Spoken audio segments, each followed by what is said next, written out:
আচ্ছা দেখো 65% W/W nitric acid দ্রবণের আপেক্ষিক গুরুত্ব 1.163। তাহলে এখানে নাইট্রিক অ্যাসিডের আপেক্ষিক গুরুত্ব দেয়া আছে, আবার কি দেয়া আছে, শতকরার ঘনমাত্রাও দেয়া আছে। এ দ্রবণ থেকে 100 মিলিলিটার 1.5 মোলারিটির নাইট্রিক অ্যাসিড দ্রবণ প্রস্তুত করতে কি পরিমাণ নমুনা নাইট্রিক অ্যাসিড প্রয়োজন, অর্থাৎ কত মিলির মধ্যে কি পরিমাণ পানি যোগ করলে কি হবে, এটাই কি। আচ্ছা প্রথমে আসো, এই দ্রবণ প্রস্তুত করতে নাইট্রিক অ্যাসিড যেটা লাগবে তার ভর কত, এটা বের করা যাবে না? প্রস্তুতকৃত নাইট্রিক অ্যাসিডের ভর, প্রস্তুতকৃত দ্রবণে নাইট্রিক অ্যাসিডের ভর, এটা ভাষায় লিখলাম CMV divided by 1000, CMV divided by 1000 কত আসে, এটা 9.45 ইনটু নাইট্রিক অ্যাসিড হচ্ছে কি 63 ইনটু ভি হচ্ছে 100 মিলি দ্রবণ তৈরি করব, তাহলে 100 ভাগ কি 1000, তাহলে কত আসে, এটা 9.45 গ্রাম নাইট্রিক অ্যাসিড লাগবে। আচ্ছা এখন আমাদের এমন পরিমাণে এই নাইট্রিক অ্যাসিড দ্রবণ নিতে হবে যার মধ্যে 9.45 গ্রাম নাইট্রিক অ্যাসিড থাকবে, তাই না?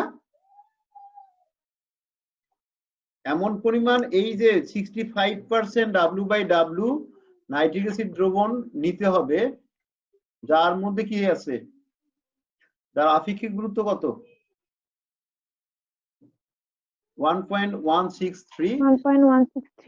আচ্ছা নিতে হবে, তাহলে আমাদের লাগবে নাইট্রিক অ্যাসিড 9.45 গ্রাম নাইট্রিক অ্যাসিড দরকার। তাহলে খেয়াল করো, এই নাইট্রিক অ্যাসিড দ্রবণের প্রতি 100 গ্রাম দ্রবণে 65 গ্রাম নাইট্রিক অ্যাসিড আছে না? 100 গ্রাম দ্রবণে 65 গ্রাম নাইট্রিক অ্যাসিড আছে, তাহলে 65% W/W নাইট্রিক অ্যাসিড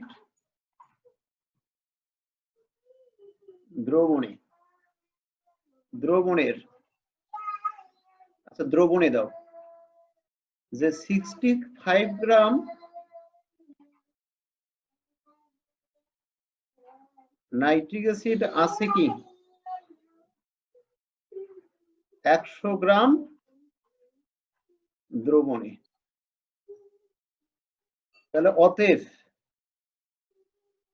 আমাদের দরকার কত 9.45 গ্রাম না, দরকার কত গ্রাম 9.45 গ্রাম নাইট্রিক অ্যাসিড কত গ্রাম দ্রবণে থাকবে, এটা কি হবে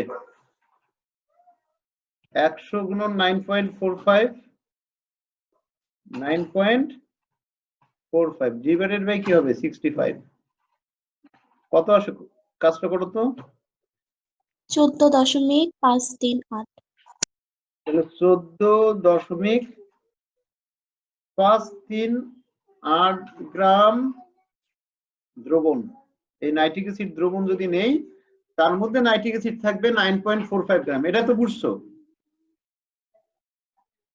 এই আপেক্ষিক গুরুত্বের কাজ কি, এই ভরটাকে আয়তনে কনভার্ট করা।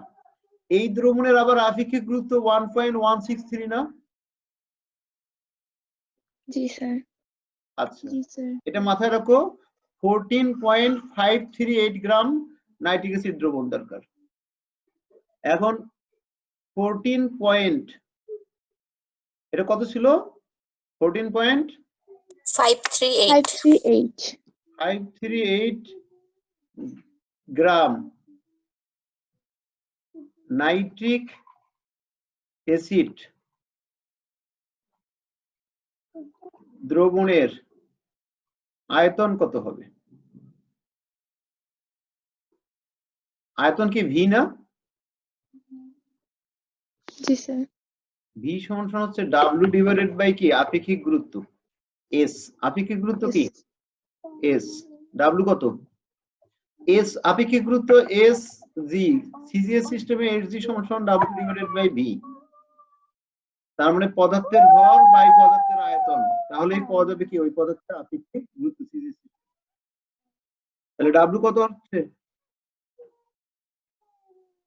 14.538 ডিভাইডেড বাই কি 1.163 কত আসে?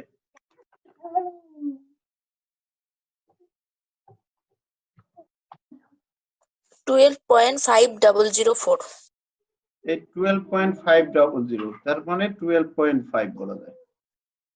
এত কি মিলিলিটার, ভরটাকে আমরা কি করলাম মিলিলিটার করলাম। তার মানে এই যে 65% নাইট্রিক অ্যাসিড দ্রবণ আছে একটা পাত্রের মধ্যে, মনে করো নাইট্রিক অ্যাসিড দ্রবণ আছে, এটা নাইট্রিক অ্যাসিড দ্রবণ।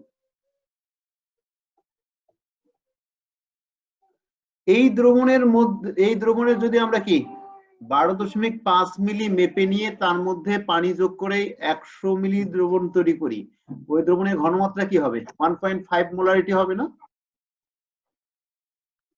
কারণ এই 12.5 মিলি দ্রবণের মধ্যে কি আছে 9 কত ছিল ওটা 45 গ্রাম নাইট্রিক অ্যাসিড আছে। এটা কি এখন বোঝা গেছে তোমাদের? স্যার আমারটা একটু দেখেন তো। আচ্ছা আবার দেখতেছি, সমস্যা নেই।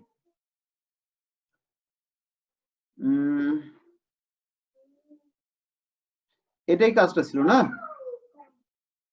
তাহলে প্রস্তুতকৃত নাইট্রিক অ্যাসিড দ্রবণ, নাইট্রিক অ্যাসিডের ভর, প্রস্তুত করা নাইট্রিক অ্যাসিডের ভর, এটা না প্রস্তুতকৃত দ্রবণে নাইট্রিক অ্যাসিডের ভর। এটা কি ভাষাটা কি হবে প্রস্তুতকৃত দ্রবণে বা প্রস্তুত করা দ্রবণে নাইট্রিক অ্যাসিডের ভর, ঠিক আছে? আচ্ছা ডাব্লিউ সমান সমান পুরা দ্রবণের ভর না, এটা হচ্ছে দ্রবণে নাইট্রিক অ্যাসিডের ভর, পুরা দ্রবণের ভর তো বেশি হবে।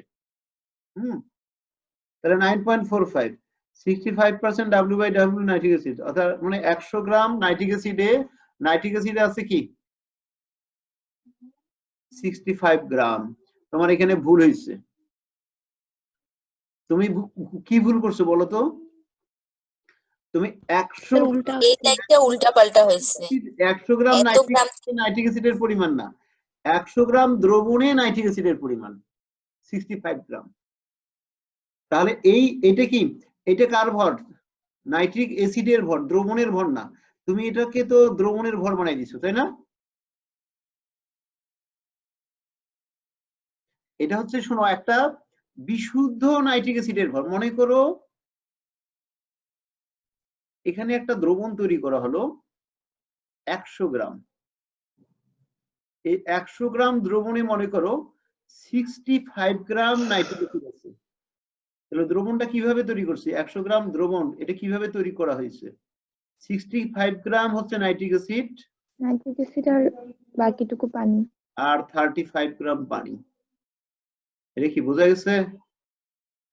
তাহলে আমাদের যে এখানে প্রস্তুতকৃত দ্রবণে নাইট্রিক অ্যাসিডের ভর আসতেছে, এটা কি নাইট্রিক অ্যাসিডের ভর না দ্রবণের ভর? নাইট্রিক অ্যাসিডের ভর। তাহলে আমরা যখন কি 65% দ্রবণের নিয়ে কাজ করতেছি, এটা তো 65% দ্রবণ, W by W nitric acid দ্রবণ। তার মানে এটা কি বোঝায় যে 100 গ্রাম দ্রবণে 100 গ্রাম দ্রবণের মধ্যে 65 গ্রাম নাইট্রিক অ্যাসিড আছে আর 35 গ্রাম পানি। হ্যাঁ, তাহলে 65 গ্রাম নাইট্রিক অ্যাসিড আছে আর বাকিটা কি পানি বা অন্য কোনো দ্রবণ। তাহলে আমাদের এইখানে দরকার কত 65 গ্রাম তো নাইট্রিক অ্যাসিড দরকার নেই। যদি 100 গ্রাম দ্রবণ নিতাম আমরা, তার মধ্যে পাইতাম 65 গ্রাম নাইট্রিক অ্যাসিড। আমাদের নিতে হবে কতটুকু সেটাই তো বের করতে হবে। তার মানে এটা উল্টা কাজ করো, 65 গ্রাম নাইট্রিক অ্যাসিড আছে 100 গ্রাম দ্রবণে। বিষয়টা কি বুঝছো? জি স্যার। তাহলে 100 গ্রাম দ্রবণে, তাহলে ওই 4-5 গ্রাম নাইট্রিক অ্যাসিড আছে। এখন কি ভাষাটা ক্লিয়ার? এটা আসে কত? 14.538 গ্রাম দ্রবণে। এখন এটা তো দ্রবণের ভর পাইলাম, তাহলে এত গ্রাম নাইট্রিক অ্যাসিড দ্রবণ নিয়ে তার মধ্যে যদি আমরা কি পানি যোগ করতাম, পানি যোগ করে দ্রবণের আয়তন যদি 100 করতাম তারপর হইতো। তার মানে 14.538 গ্রাম নাইট্রিক অ্যাসিড নিতে হবে এই নাইট্রিক অ্যাসিডের মধ্যে যদি ভর হিসেবে নেই। আর এই 14.538 গ্রাম নাইট্রিক অ্যাসিড যেটা আছে, এই নাইট্রিক অ্যাসিডটার আয়তন হবে কি 12.5 মিলি। একটু দেখি, আচ্ছা একটু হোল্ড করো।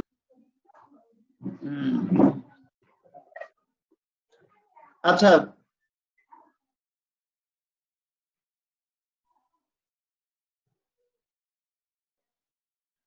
শোনা যাচ্ছে?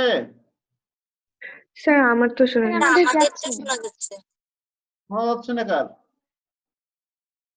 মালিহার। মালিহা, মালিহা শোনা যাচ্ছে না।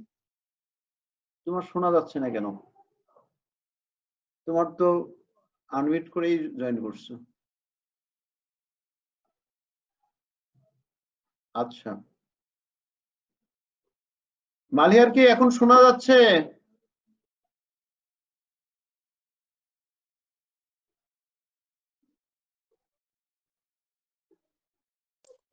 স্যার ওর মনে হয় নেটের প্রবলেম। নেটের প্রবলেম হতে পারে। আচ্ছা দেখি, আমি হচ্ছে নেক্সট টাইম তোমাদের গুগল মিটে ক্লাস নেব।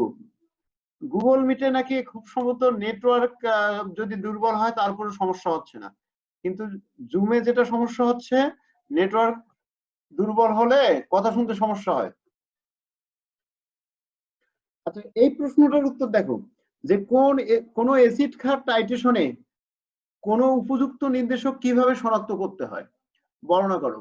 তাহলে অ্যাসিড ক্ষার টাইট্রেশনের সময় বিক্রিয়ার প্রশমন বিন্দুতে যে সকল রাসায়নিক পদার্থ নিজেদের বর্ণ পরিবর্তনের মাধ্যমে বিক্রিয়ার সমাপ্তি বিন্দু নির্দেশ করে তাকে কি বলা হয়? অ্যাসিড ক্ষার নির্দেশক বা অম্লক্ষারক নির্দেশক বলে। সংজ্ঞাটা আরেকবার দেখো, যে অ্যাসিড ক্ষার টাইট্রেশনের সময় বিক্রিয়ার প্রশমন বিন্দুতে যে সকল রাসায়নিক পদার্থ নিজেদের বর্ণ পরিবর্তনের মাধ্যমে বিক্রিয়ার সমাপ্তি নির্দেশ করে তাদেরকে অম্লক্ষারক নির্দেশক বলে। বোঝা গেছে? ধরো কনিক্যাল ফ্লাক্সে কি আছে? ক্ষার আছে। আর বুরেটের মধ্যে কি আছে? অ্যাসিড আছে। এখন আমরা ফোটায় ফোটায় কি যোগ করতেছি?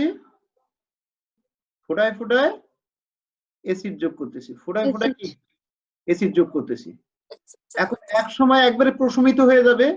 ঠিক যখন প্রশমিত হয়ে যাবে ওই সময় যে রাসায়নিক পদার্থ নিজের বর্ণ পরিবর্তনের মাধ্যমে নির্দেশ করবে যে অ্যাসিড ক্ষার বিক্রিয়াটা কি সমাপ্ত হয়ে গেছে, সেই রাসায়নিক পদার্থকেই বলা হয় কি অ্যাসিড ক্ষার টাইট্রেশনের নির্দেশক, অম্লক্ষারক নির্দেশক। সংজ্ঞা তো বুঝছো না? জি স্যার স্যার। আরেকবার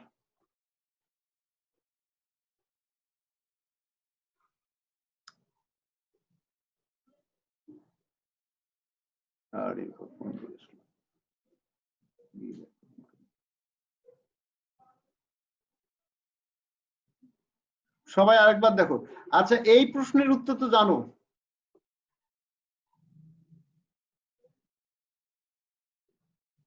আচ্ছা নির্দেশক কাকে বলে এটা জানো না? নির্দেশক কাকে বলে? জি স্যার। আচ্ছা মনে করো একটা কনিক্যাল ফ্লাক্সের মধ্যে কি আছে? ক্ষারক আছে। একটা কনিক্যাল ফ্লাক্সের মধ্যে একটা ক্ষারক আছে। ক্ষারীয় মাধ্যমে মনে করে লিটমাসের বর্ণ কি হবে বলো তো?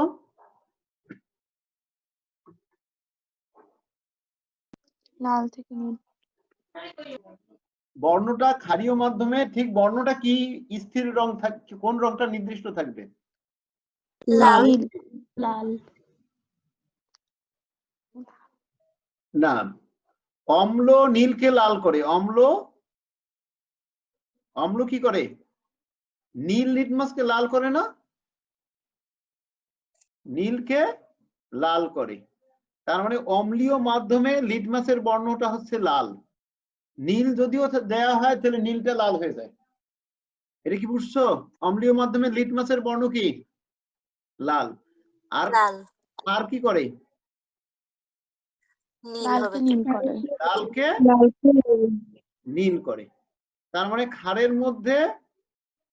মধ্যে লিটমাসের বর্ণটা নীল, আর অম্লের মধ্যে লিটমাসের বর্ণটা হবে লাল। তাহলে এখানে ক্ষারের মধ্যে লিটমাসের বর্ণ কি হবে? নীল। নীল। নীল। এটা কি বুঝছো তোমরা? জি স্যার। আচ্ছা, তাহলে এখানে নীল আছে। এখন আমরা এখানে বুলেট থেকে ফোটায় ফোটায় কি যোগ করতেছি? অ্যাসিড যোগ করতেছি। বুলেট থেকে ফোটায় ফোটায় অ্যাসিড যোগ করতেছি, অ্যাসিড পড়তেছে। 1 ফোঁটা 2 ফোঁটা পড়তে পড়তে এক সময় কি হয়ে যাবে? ক্ষারকটা সম্পূর্ণ বিক্রিয়া করে শেষ হয়ে যাবে না? জি স্যার। জি স্যার আচ্ছা, মনে করো আমাদের এখানে কি 100 ফোঁটা যোগ করলে, অ্যাসিড 100 ফোঁটা যোগ করলে ক্ষারকটা একবারে প্রশমিত হয়ে যায়। তাহলে 100 ফোঁটা যোগ করলাম, ক্ষারক একবারে প্রশমিত হয়ে গেল। তাহলে 1 ফোঁটা 2 ফোঁটা এভাবে যতই যোগ করব ক্ষারকটা ততই প্রশমিত হতে থাকবে।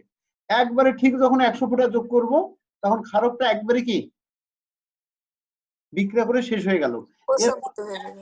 1 নাম্বার ফোঁটাটা যদি যোগ করি তাহলে কি হবে? নীলটা লাল তাহলে এটা বর্ণ। অম্লীয় হয়ে যাবে। দ্রবণটা আর নিউট্রাল থাকবে না, দ্রবণটা কি অম্লীয় হয়ে পড়বে না? জি জি স্যার। স্যার। জি স্যার। দ্রবণ যখন অম্লীয় হয়ে যাবে তখন নীল লিটমাসটাও কি হয়ে যাবে? লাল হয়ে যাবে না? লাল হয়ে যাবে। এই নীল জি লিটমাস স্যার। যখন লাল হয়ে যাবে, যে ফোঁটাটা যোগ করলে ওই ফোঁটাটাকে কি বলা হয়? ওই ড্রপটাকে বলা হয় নির্দেশক সমাপ্তি বিন্দু। ওই ফোঁটাটাই হচ্ছে কি সমাপ্তি বিন্দু। মানে ওই 101 নাম্বার ফোঁটাটা। হ্যাঁ, ওটাকে কি বলা হয়? শেষ বিন্দু বা প্রশম বিন্দু বা তুল্য বিন্দু। এর আগে সংজ্ঞা পড়েছি না?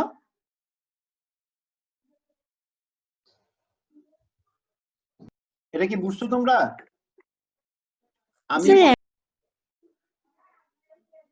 আচ্ছা, খুব গুরুত্বপূর্ণ বিষয় হচ্ছে তুল্য বিন্দু। দেখো,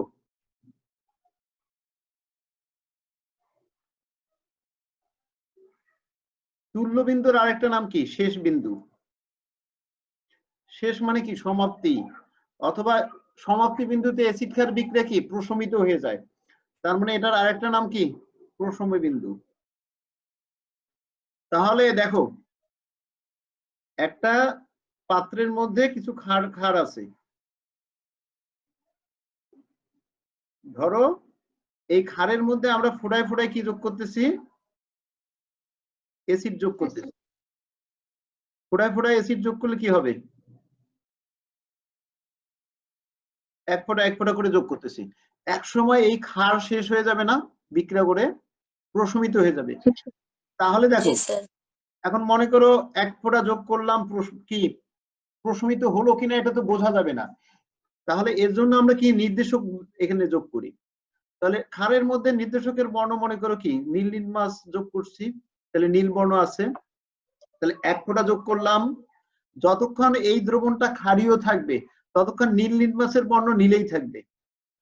1 ফোঁটা যোগ করলাম, নীল লিটমাসের কোনো পরিবর্তন নাই, তার মানে প্রশমিত হয় না। এভাবে 2 ফোঁটা 10 ফোঁটা 15 ফোঁটা 20 ফোঁটা যোগ করব। 1 ফোঁটা 1 ফোঁটা করে যোগ করব। এক সময় দেখা যাবে যে 1 ফোঁটা ফেলার সাথে সাথে কি হয়ে যাবে? নীল লিটমাস যখনই লাল হয়ে যাবে, তাহলে যে ফোঁটাটা যোগ করলে নীল লিটমাস লাল হয়ে যায় ওই ফোঁটাটাকে আমরা কি বলবো? এই তুল্য বিন্দু বা সমাপ্তি শেষ বিন্দু। বা শেষ বিন্দু। বোঝা গেছে কি? বা প্রশম বিন্দু। জি স্যার জি আচ্ছা, স্যার। তাহলে যে সকল রাসায়নিক পদার্থ নিজেদের বর্ণ পরিবর্তনের মাধ্যমে টাইট্রেশনের সমাপ্তি বিন্দু নির্দেশ করে তাদেরকে কি বলা হয়? নির্দেশক। কি বলা হয়? নির্দেশক। এখন নির্দেশক অ্যাসিড ক্ষার টাইট্রেশন হতে পারে, জারক বিজারক টাইট্রেশন হতে পারে, জারণ বিজারণ টাইট্রেশন। তাহলে অ্যাসিড ক্ষার টাইট্রেশনে যে সকল রাসায়নিক পদার্থ নিজেদের বর্ণ পরিবর্তনের মাধ্যমে বিক্রিয়ার শেষ বিন্দু নির্দেশ করে তাদেরকেই বলা হয় কি? অম্ল এসিড কার্বন বা অ্যাসিড বেস ইন্ডিকেটর, অম্লক্ষার নির্দেশক। এটা কি বুঝছো কি? জি জি স্যার। জি স্যার। আচ্ছা, এবার আসো, এখানে খুব গুরুত্বপূর্ণ একটা বিষয়, তোমাদেরকে যদি জিজ্ঞেস করা হয় যে এই লিডমাসটা এক ধরনের কি অ্যাসিড, লিডমাস কি ধরনের অ্যাসিড? জৈব অ্যাসিড না? লিডমাস হচ্ছে এক জি স্যার জৈব অ্যাসিড। ধরো জৈব অ্যাসিডের সাধারণ সংকেত আমরা দিলাম কি RCOH। এই জৈব অ্যাসিডটা জলীয় দ্রবণে আয়নিত হয় না? আয়নিত হলে কি হয়? ধরো অ্যালকানোয়েট আয়ন প্লাস কি হাইড্রোজেন আয়ন। তো এখন দেখো এই অ্যালকানোয়েট আয়ন আর অ্যাসিড হিসেবে, অ্যাসিডের কি অবিয়োজিত অণু হিসাবে এই লিডমাসের বর্ণ একরকম, আর বিয়োজিত অণু হিসাবে লিডমাসের বর্ণ একরকম। এই অ্যাসিডের অ্যানায়নটা আছে না, এই অ্যানায়নটার বর্ণ হচ্ছে নীল, আর অবিয়োজিত জৈব অ্যাসিড লিডমাস অণুর বর্ণ হচ্ছে লাল। এটা কি বোঝা গেছে তোমাদের? অ্যাসিডের বর্ণ হচ্ছে কি লাল, অ্যাসিড বিয়োজিত হয়ে যখন অ্যালকানোয়েট আয়নে পরিণত হয় তার বর্ণ কি নীল। নীল। নীল তার মানে জৈব অ্যাসিড গুলো যেগুলো কি নির্দেশক হিসাবে কাজ করে, তাদের বিয়োজিত আয়ন হিসাবে এক রকম বর্ণ, আর অবিয়োজিত অণু হিসাবে আরেক রকম বর্ণ। এখন মনে করো অ্যাসিডের মধ্যে যদি লিডমাস আমরা যোগ করি, অ্যাসিডের দ্রবণের মধ্যে আমরা লিডমাস যোগ করলাম অ্যাসিড, তাহলে অ্যাসিডে কি থাকে? হাইড্রোজেন আয়নের ঘনমাত্রা বেশি থাকে না? হাইড্রোজেন আয়নের ঘনমাত্রা বেশি থাকে না? জি স্যার। আচ্ছা, যদি হাইড্রোজেন আয়নের ঘনমাত্রা বাড়ায় দেই, তাহলে দ্রবণে আসলে কোনো অ্যালকানোয়েড আয়ন অবিয়োজিত আয়ন হিসেবে থাকতে পারবে না। সব অ্যালকানোয়েড আয়ন ওই যে হাইড্রোজেন আয়নের সাথে যুক্ত হয়ে এটা কি উভমুখী প্রক্রিয়া, সাম্যাবস্থা কি পশ্চাৎ দিকে সরে যাবে না? স্যার হুম, স্যার তখন কি যে নীল যে হইলো তখন কি লিটমাসটা ক্ষারক হয়ে যাবে, ক্ষারক হবে না। হ্যাঁ, এসিডি থাকবে? না, আমরা এটা পরে আসি। এটাকে বলা হয় অণুবন্ধী অ্যাসিড ক্ষার। এটাকে কি বলা হয়? অ্যাসিড অণু মনে করো, এটা অ্যাসিডের অণু না? হুম, জি স্যার। অ্যাসিড বিয়োজিত হয়ে যে, হ্যাঁ, অ্যাসিড বিয়োজিত হয়ে যে আয়নটা তৈরি করে, হাইড্রোজেন আয়ন ত্যাগ করে, অনুবন্ধী ক্ষার। কি বলা হয়? অ্যাসিডের অনুবন্ধী কি ক্ষার। এগুলো এখনো পড়ো নাই তোমরা। তাহলে সালফির মনে করো HCl আছে, HCl যদি একটা প্রোটন ত্যাগ করে কি হয়? Hydrogen ion plus chloride ion. তাহলে এটা হচ্ছে অ্যাসিড অণু। এটাকে কি বলবো আমরা? অ্যাসিড না? জি স্যার। জি স্যার। অ্যাসিড একটা প্রোটন ত্যাগ করে কিসে পরিণত হয়েছে? ক্লোরাইড আয়ন না? জি স্যার। ক্লোরাইড আয়নকে বলা হয় হাইড্রোক্লোরিক অ্যাসিডের অনুবন্ধী ক্ষার। অনুবন্ধী ক্ষার। কারণ এটা ক্ষার কেন? ক্ষার কাকে বলে? যারা প্রোটন গ্রহণ করতে পারে তাদেরকে কি বলা হয়? ক্ষার। আর যারা প্রোটন ত্যাগ করতে পারে তাদেরকে বলা হয় কি? অ্যাসিড। তাহলে HClটা কি করতে পারে? প্রোটন ত্যাগ করতেছে, এজন্য এটা অ্যাসিড। আর ক্লোরাইডটা প্রোটন গ্রহণ করতে পারে, গ্রহণ করে আবার কি HCl এ পরিণত হতে পারে, এজন্য ক্লোরাইডটা ক্ষার। তাহলে অ্যাসিডের অণু প্রোটন ত্যাগ করে যে ক্ষার উৎপন্ন করে তাকে ওই অ্যাসিডের অনুবন্ধী ক্ষার বলে। এটা কি বুঝছো তোমরা? জি স্যার জি স্যার। তাহলে এই অ্যালকানোয়েড অংশটার বর্ণটা কি নীল, আর অ্যাসিড অণুর বর্ণ কি লাল। তার মানে লাল। অ্যাসিডের মধ্যে, জৈব অ্যাসিডের মধ্যে যদি আমরা লিডমাস যোগ করি, এখানে কোনো লিডমাস অণুই বিয়োজিত হয়ে অ্যালকানোয়েড আয়ন হিসেবে থাকবে না, সবগুলোই কি জৈব অ্যাসিড অণু হিসেবে থাকবে। এই জন্য লিডমাসের বর্ণ অ্যাসিডের মধ্যে কি হবে? লাল। যদি নীল লিডমাস যোগ করা মানে কি? নীল লিডমাসের মধ্যে এটা বেশি থাকে। বুঝা গেছে? অ্যালকানোয়েড অংশটা, অনুবন্ধী ক্ষারের অংশটা বেশি থাকে। যার কারণে তার বর্ণ হয়ে যায় নীল। তাহলে নীল লিটমাস যদি যোগ করো সেটাও লাল হয়ে যাবে। কেন লাল হবে? কারণ অ্যালকানয়েড অংশটা এই অ্যাসিডের হাইড্রোজেনের সাথে যুক্ত হয়ে অ্যাসিড অণুতে পরিণত হবে না? স্যার তাহলে যদি আমরা মানে লিটমাসের মধ্যে যদি এই অনুবন্ধী ক্ষারটা বেশি থাকে তখন ওটা নীল বর্ণ থাকে, আর রাইট। আমরা যখন ওটাকে অ্যাসিডে রাখি তখন কি সেটা হাইড্রোজেনটাকে ইয়ে করে, মানে প্রশমিত করে তারপরে হাইড্রোজেন যতটুকু বাঁচে থাকে ওইটাকেই লাল বর্ণ হিসেবে অ্যাসিড দেখায়? না না না না, শোনো, আমার বর্ণটা তো অ্যাসিডের নাই। বর্ণ কি এমনি জৈব অ্যাসিড আছে? মনে করো এটা হাইড্রোক্লোরিক অ্যাসিড। হাইড্রোক্লোরিক অ্যাসিডের কি কোনো বর্ণ আছে? এটা বর্ণহীন। এর অ্যাসিডের বর্ণটা কি বর্ণহীন না? জি স্যার। তাহলে এর মধ্যে আমি নীল লিটমাস যদি যোগ করি, নীল লিটমাস মানে কি? এই লিটমাস অ্যাসিডের অনুবন্ধী ক্ষার অংশটা অনুবন্ধী থাকবে বেশি। ক্ষারকটা কি উপস্থিত আছে। তাহলে এইটা যখনই যোগ করব সেটা এখানকার অ্যাসিডে এখানে কি HCl তো সম্পূর্ণরূপে আয়নিত হয়ে কি হয়ে আছে? H+ আর C- হিসেবে আলাদা আলাদা হয়ে আছে। তোমাদের সময়ায়ন প্রভাব পড়ানো হয়েছে না? এখানে সময়ায়ন প্রভাব নীতিটাও কাজ করবে, কারণ HCl এখানে সম্পূর্ণরূপে আয়নিত হয়। এটা তীব্র তড়িৎ বিশ্লেষ্য, তাই না? হাইড্রোজেন আয়ন আর কি ক্লোরাইড আয়ন। আর এই যে জৈব অ্যাসিডটা আছে, মনে করো লিটমাস অ্যাসিড, এটা তো কি দুর্বল অ্যাসিড। এটা কি দুর্বল অ্যাসিড আয়নিত হয়ে কি থাকবে? অ্যালকানয়েড আয়ন আর কি হাইড্রোজেন আয়ন। তাহলে এখানে সময়ায়ন কি হাইড্রোজেন আয়ন না? জি স্যার। তাহলে এটা তো একটা সাম্যাবস্থা তৈরি করে। এই দুর্বল জৈব অ্যাসিডটা কি করে? জলীয় দ্রবণে একটা সাম্যাবস্থা তৈরি করে। তাহলে তীব্র অ্যাসিড মাধ্যমে এটা কি এর বিয়োজন মাত্রা বা দ্রাব্যতা হ্রাস পায় না? কারণ হাইড্রোজেন আয়নের ঘনমাত্রায় তীব্র অ্যাসিডের মধ্যে যোগ করলে হাইড্রোজেন আয়নের ঘনমাত্রা বেশি থাকার কারণে এই আয়নগুলো পরস্পর যুক্ত হয়ে কিসে পরিণত হবে? জৈব অ্যাসিড লিটমাস অণু হিসেবে থাকবে। কোন লিটমাস অণু তখন বিয়োজিত অবস্থায় এভাবে অ্যালকানয়েড আয়ন হিসেবে থাকবে কি? না স্যার এটা বুঝি নাই। হ্যাঁ আমি বুঝছি, তোমরা বুঝতেছো না। এখানে খেয়াল করো, আমাদের মনে করো লিটমাস অ্যাসিডটাকে আমরা এইভাবে অনেক সময় প্রকাশ করি HIN। এটা কি লিটমাস অ্যাসিড। এটা কি করে? এই যে পুরো অংশটা এটা হচ্ছে মাইনাস অংশ আর এটা হাইড্রোজেন আয়ন অংশ। আচ্ছা এটা যদি হাইড্রোজেন আয়ন আর ইন্ডিকেটর আয়ন অর্থাৎ অ্যালকানয়েড আয়ন দুইটা একত্রিত অবিয়োজিত অবস্থা থাকে, বর্ণ কি হয়? লাল। লাল। লাল।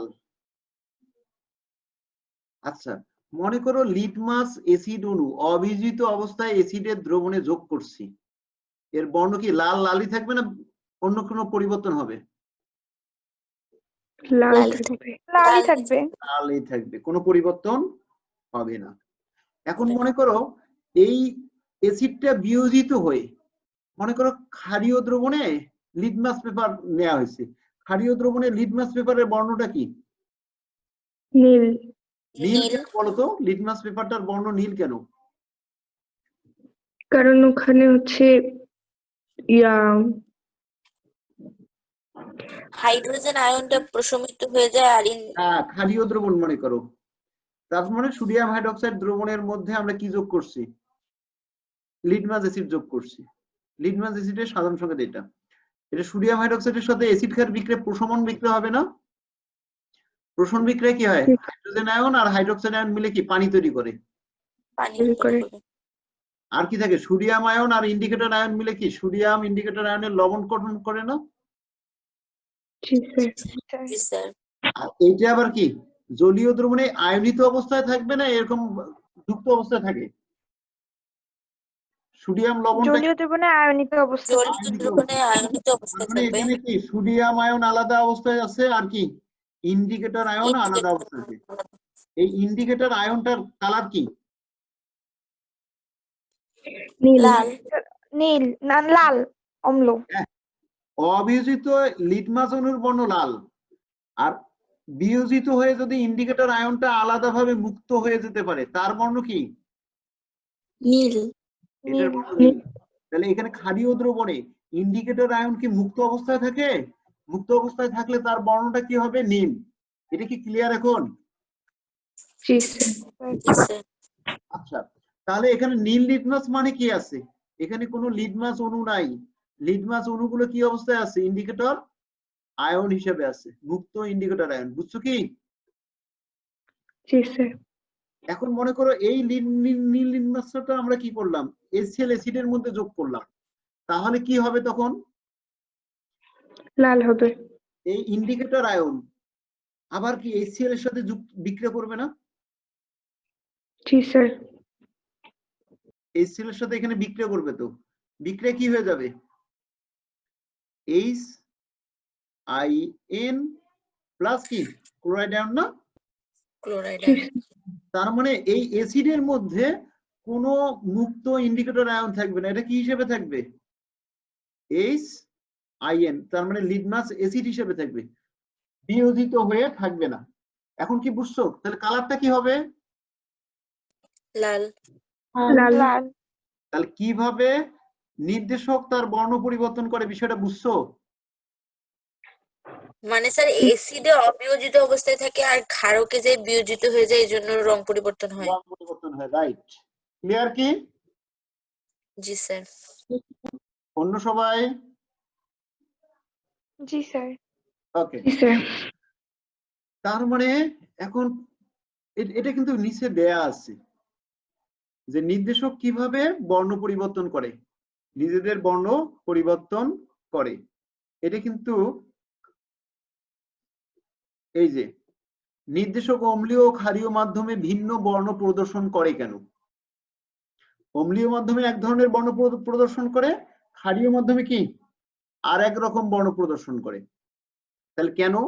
যে নির্দেশক হলো দুর্বল জৈব অ্যাসিড বা জৈব ক্ষারক, যেমন লিটমাস এবং ফেনফথেলিন, এই দুটো হচ্ছে কি দুর্বল জৈব অ্যাসিড।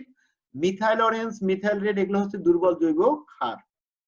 জলীয় দ্রবণে অম্লীয় নির্দেশক অণু, এই নির্দেশক অণুটাকে ধরা হচ্ছে কি HIN, এটা অবিয়োজিত। তাহলে অম্লীয় দ্রবণে নির্দেশক অণু বিয়োজিত হয়ে অণুবন্ধী ক্ষারক, জলীয় দ্রবণে অম্লীয় নির্দেশক অণু, অম্লীয় নির্দেশক অণু কি লিটমাস না ফেনফথেলিন? এই লিটমাস ফেনফথেলিন এগুলাকে বলা হচ্ছে কি, এরা ধর্মের দিক থেকে অম্লীয়, কারণ অ্যাসিড না এরা।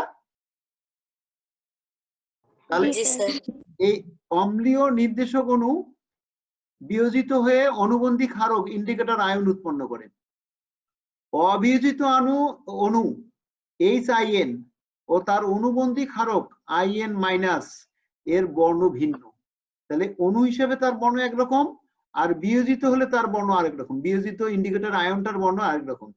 যেমন লিটমাসের বেলায় HIN এর বর্ণ হচ্ছে লাল, আর লিটমাসের অনুবন্ধী ক্ষারক ইন্ডিকেটর আয়নের বর্ণ হচ্ছে নীল। বোঝা গেছে কি এখন? জি স্যার। জি স্যার। আচ্ছা, স্যার আমরা মিথাইল আর অরেঞ্জ নিতে পারবো না পারবা। নির্দেশক হিসেবে? হ্যাঁ, মিথাইল অরেঞ্জটা নিব। আমরা নির্দেশকের চার্টটা দেখবো এখনই। তাহলে এখন দেখো HIN, এটা জলীয় দ্রবণে আয়নিত হলে কি হয়? হাইড্রোনিয়াম আয়ন আর ইন্ডিকেটর আয়ন।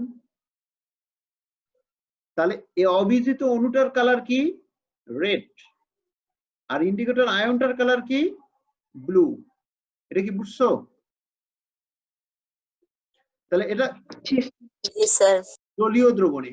আচ্ছা, এটা তো জলীয় দ্রবণে এরকম আছে। এখন এই দ্রবণের মধ্যে যদি আমরা অ্যাসিড যোগ করি কি হবে বলতো?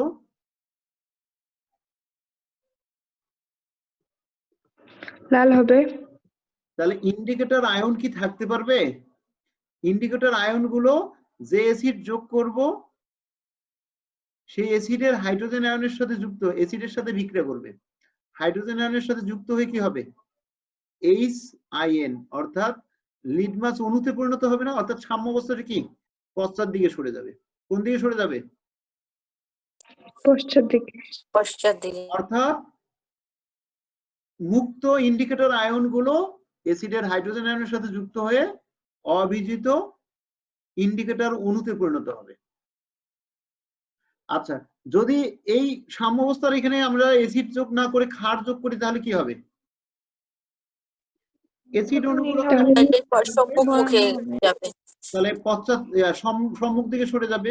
অ্যাসিড গুলো বেশি অ্যাসিড অণুগুলো ক্ষারের সাথে বিক্রিয়া করে কি লবণ পানি গঠন করবে, আলাদা দ্রবণে আবার আয়নিত হয়ে ইন্ডিকেটর আয়ন হিসেবে থাকবে।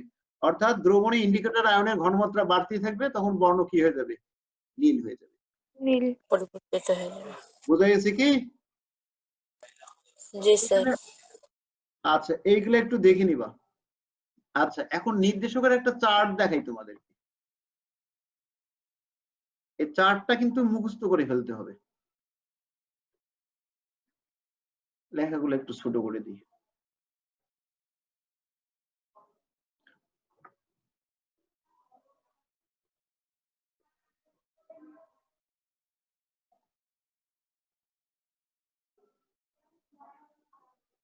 আচ্ছা, লেখাগুলো কি? এরপর দিন থেকে কি জুমে করাবে না ইয়াতে গুগল মিট অ্যাপে?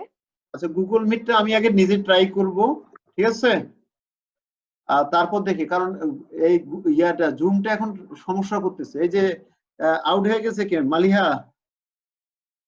জি স্যার স্যার। ওর নেট স্যার প্রবলেম মালিহা তো ঢুকতেই পারেনি আর। না, পরে আবার জয়েন করছিল, কিন্তু আবার মনে হয় ড্রপ করছে। আচ্ছা, এটা মুখস্থ করো। নির্দেশকের নামগুলো ধারাবাহিকভাবে মুখস্থ করো। এই থাইমল ব্লু নাম কি? Thymol blue. তারপর কি আছে? Methyl orange, methyl red, litmus, phenol red, cresol red, phenolphthalein. এই থাইমল ব্লু দুই প্রকার আছে। থাইমল ব্লু একটা আছে কি অম্লীয় মাধ্যমে, অম্লীয় প্রকৃতির, আরেকটা আছে কি ক্ষারীয় প্রকৃতির, ক্ষারীয়। ওকে, আচ্ছা, তাহলে নাম মুখস্থ করো। Thymol blue, methyl orange, methyl red, litmus, phenol red, cresol red, ফিনপথলিন।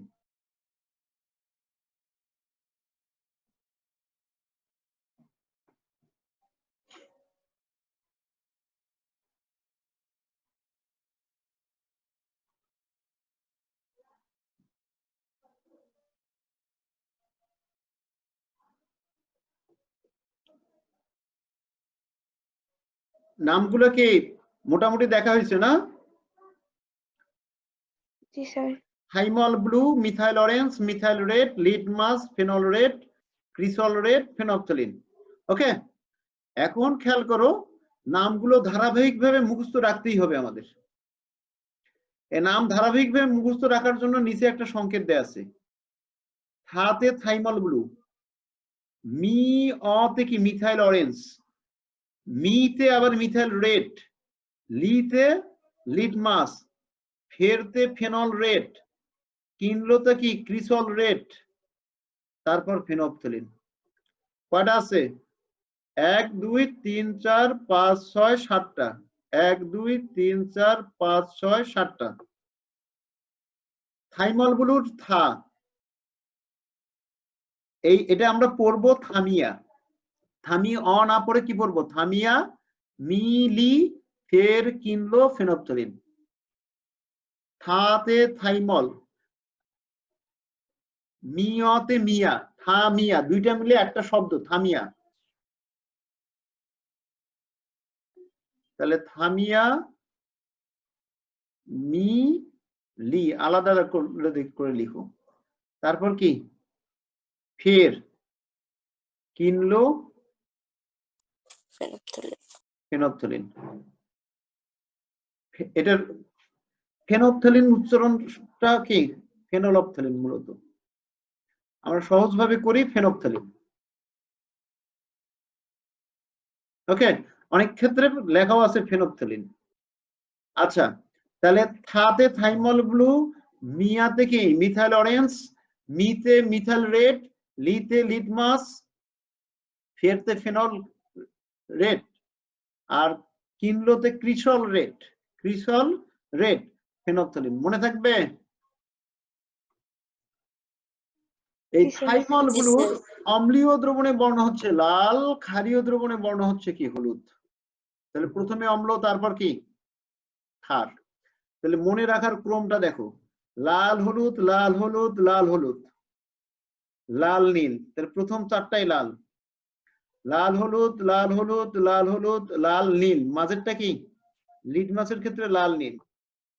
তারপর হলুদ লাল, হলুদ লাল, হলুদ লাল। এইভাবে মনে রাখো।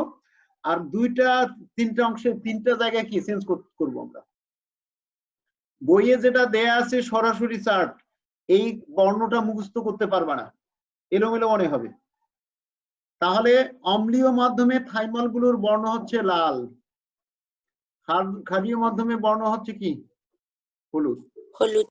তাহলে লাল হলুদ, লাল হলুদ, লাল হলুদ, লাল নীল। মনে থাকবে? হলুদ লাল, হলুদ লাল, হলুদ লাল। এখন শোনো, মিথাইল অরেঞ্জের লালটা হচ্ছে লালচে গোলাপি, আর ফেনফথলিনের লালটা হচ্ছে লালচে গোলাপি। মিথাইল অরেঞ্জের লাল মানে লালচে গোলাপি, ফেনফথলিনের লাল মানে লালচে গোলাপি। মনে থাকবে? আর ফেনফথলিনের হলুদ হবে না, ফেনফথলিনের হবে কি বর্ণহীন। ফেনফথলিন অম্লীয় মাধ্যমে বর্ণহীন, বাট ক্ষারীয় মাধ্যমে লালচে গোলাপি। এই কালার মুখস্থ করতে হবে। প্রশ্ন হতে পারে এমসিকিউতে, ফেনফথলিন ক্ষারীয় মাধ্যমে কোন বর্ণ প্রদর্শন করে? লাল, হলুদ, বর্ণহীন, লালচে গোলাপি। তাহলে এমসিকিউতে লালচে গোলাপি। কনফিউশন হবে। যত সহজে বলতে পারলাম, পিএইচ মুখস্থ করা লাগবে না? আর পিএইচ এর মানটাও মুখস্থ করতে হবে। পিএইচ পরিসর, পিএইচ পরিসরের বিষয়টা আমি বুঝাই। এখানে যে দ্রবণে যোগ করব, সেই দ্রবণের পিএইচ মানটা যদি 1.2 এর থেকে কম হয়, তাহলে এটা কি ওই দ্রবণে থাইমল গুলোর বর্ণ হবে কি লাল। আর যদি 2.8 এর বেশি হয়, তাহলে বর্ণ হবে হলুদ। এইখানে একটা গুরুত্বপূর্ণ বিষয়, থাইমল গুলোর এখানে রেঞ্জ যেটা মানে আছে, স্যার 1.2 এর নিচে গেলে অ্যাসিড হবে আর 2.8 এর উপরে গেলে ক্ষার হবে। হ্যাঁ, 2.8 এর উপরে গেলে ক্ষার হবে না। যদি মনে করো একটা দ্রবণ, ঠিক আছে, দ্রবণটা হচ্ছে মনে করো অ্যাসিড, দ্রবণটা অ্যাসিডিক অম্লীয়। আচ্ছা, দ্রবণের পিএইচ মানটা কি ধরো 5, পিএইচ মান 5 মানে কি এটা অম্লীয় দ্রবণ না? জি স্যার, 7-এর নিচে অম্লীয়। 7-এর নিচে অম্লীয়। 7-এর নিচে অম্লীয় মানে এখানে লাল বর্ণ ধারণ করবে না, এটা কিন্তু হলুদ বর্ণ ধারণ করবে। কোন বর্ণ? হলুদ। এটা পিএইচ মান মানে একটা বিষয় বুঝো, ক্ষারীয় দ্রবণে হলে তো হলুদ হবেই। যদি পিএইচ মান 7-এর বেশি হয়, তাহলে তো হলুদ হবেই। এমনকি 2.8 এর বেশি হলে এটা কিন্তু হলুদ হয়ে যাবে। যদি অ্যাসিডও হয়, পিএইচ মানটা 2.8 এর বেশি হলে থাইমল গুলো কোন বর্ণ ধারণ করে? হলুদ। আর 1.2 এর নিচে হলে কোন বর্ণ ধারণ করবে? লাল। এটা কি বোঝা গেছে? স্যার আমার সেটা নেটের শুধু অনেক প্রবলেম থাইমল হচ্ছে। ব্লুর ক্ষেত্রে না? শুধু থাইমল গুলোর ক্ষেত্রে এরকম। এখন দেখো এই রেঞ্জটা মিথাইল অরেঞ্জের ক্ষেত্রে যেটা দেয়া আছে সেটা কি বুঝবা? 3.1 এর নিচে থাকলে লালচে গোলাপি। আর 4 এর উপরে 4-এর বেশি থাকলে হলুদ। হলুদ। এখন প্রশ্ন হতে পারে যে স্যার এই রেঞ্জের মধ্যে হলে কি হবে? হতে জি পারে স্যার। এই রেঞ্জের মধ্যে হলে লালচে গোলাপি এবং হলুদের একটা মিশ্র বর্ণ পাওয়া যাবে। একটা কি মিশ্র বর্ণ পাওয়া যাবে। তার মানে ওখানে কি লালচে গোলাপি বর্ণের মিথাইল অরেঞ্জও থাকবে, আর হলুদ বর্ণের মিথাইল অরেঞ্জের কি ক্ষারকের মাধ্যমে মিথাইল অরেঞ্জ ক্ষার না? তাহলে মিথাইল অরেঞ্জের একটা কি হলুদ বর্ণ পাওয়া যাবে। মিথাইল অরেঞ্জের বর্ণটা হলুদ, অবিয়োজিত অণুর বর্ণ কি হলুদ, আর বিয়োজিত হয়ে মিথাইল অরেঞ্জ থেকে যে আয়নটা তৈরি হবে তার বর্ণটা কি লালচে গোলাপি। তার মানে এই পিএইচ পরিসরে বিয়োজিত অণু অবিয়োজিত আয়ন দুটারই মিক্স থাকে। বুঝা গেছে? স্যার মিথাইল অরেঞ্জটা কি ক্ষার? হ্যাঁ, ক্ষার। মিথাইল অরেঞ্জ এই যে উপরে যেটা বললাম তোমাদের একটু আগে। আচ্ছা,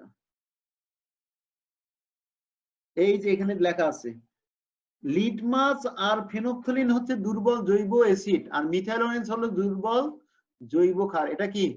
জৈব ক্ষার।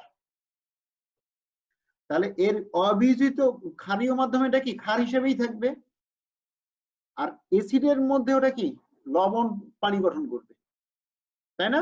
তার মানে কি একটা অ্যানায়ন এখানে ফর্ম হবে। অ্যানায়ন তো না, ক্যাটায়ন ফর্ম হবে। মনে করো প্রোটন গ্রহণ করলো, জৈব ক্ষার যেহেতু, ধরো এমিনো গ্রুপ আছে, তাহলে এমিনো গ্রুপটা কি, ধরো এমিন, অ্যামিন মনে করো কি করলো, প্রোটন গ্রহণ করলো। কি করলো? প্রোটন গ্রহণ। তাহলে কিসে পরিণত হবে? আর NH3 প্লাস, এরকম একটা কি ক্যাটায়ন উৎপন্ন করবে। বুঝছো? আর ওই ক্যাটায়নটার বর্ণটা হচ্ছে কি লালচে গোলাপি, লাল। মিথাইল অরেঞ্জের বর্ণ হচ্ছে হলুদ। বুঝা গেছে? তাহলে মিথাইল অরেঞ্জ যেহেতু ক্ষার, জৈব ক্ষার, এটার বর্ণ হচ্ছে হলুদ, আর অ্যাসিডের মধ্যে এটা কি যে আয়নটা গঠন করবে তার বর্ণ হবে কি লালচে গোলাপি। বুঝা গেছে? আর 3.1 থেকে 4 pH এর মধ্যে হলে 3. একটা সংমিশ্রিত রূপ, মানে লালচে গোলাপি আর হলুদ দুইটাই মিক্স থাকে, তাহলে মিশ্র বর্ণ হবে। এই রেঞ্জ গুলো মুখস্থ করতে হবে। তার মানে লিটমাসের বর্ণ pH মান যদি 6 থেকে কম হয় কি বর্ণ?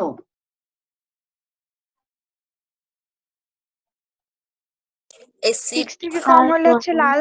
লাল। আর 8 এর বেশি হলে নীল। নীল। তাহলে এই pH পরিসর গুলো মুখস্থ করতে হবে। pH পরিসরটা আস্তে আস্তে বাড়ছে দেখো।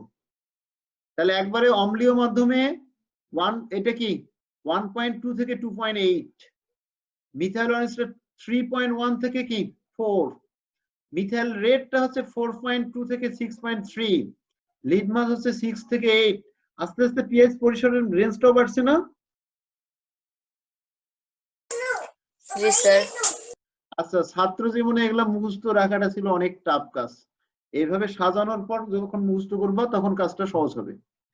তো আজকে তোমরা এটাই মুখস্থ করো। আর হচ্ছে এই যে দেখো, কোন অ্যাসিড ক্ষার টাইট্রেশনে কোন উপযুক্ত নির্দেশক কিভাবে শনাক্ত করতে হয় বর্ণনা করো। এই ক্ষেত্রে তোমরা এই বিষয়টা এখন একটু পড়বা, পড়লেই বুঝতে পারবা।